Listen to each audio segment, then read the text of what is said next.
Live from my living room, Tacoma, Washington, Paul Crispelli. Woo!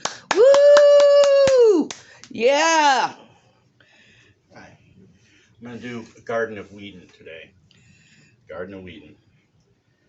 I've only scratched the surface of things. Itchy they were, as we sang, itchy, boring, hot, and sweat.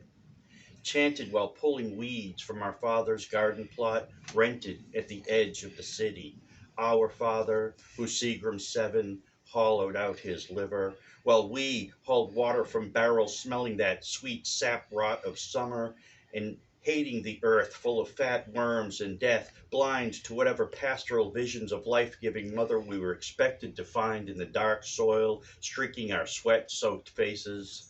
Thinking only of the tar paper shacks of hillbilly hard-scrabbled poor. You see, we yearned instead for our old tenement row of factory drones and the loud, dirty crowds in the streets full of children, ourselves, and our friends, playing or fighting. It was all the same thing. Hanging on street corners or finding some sweetness on a rooftop or concrete stoop. It was all about how the breathless still of evening pulled our parents out to smoke as the streetlights winked on. Our sign it was time to head home, but not here, not among the woods, bugs, and thorns. All this nature we found callous and forbidding, biting and itching and wishing for home.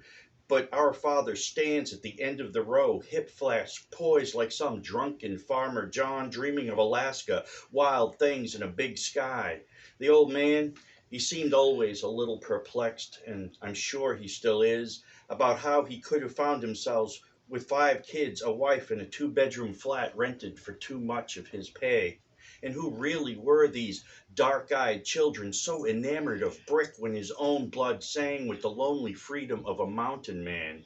And yeah, we all called him Grizz, even as we swayed like peasants under a hot sun, still singing, itchy, boring, hot, and sweat, pulling those weeds, those endless weeds of summer.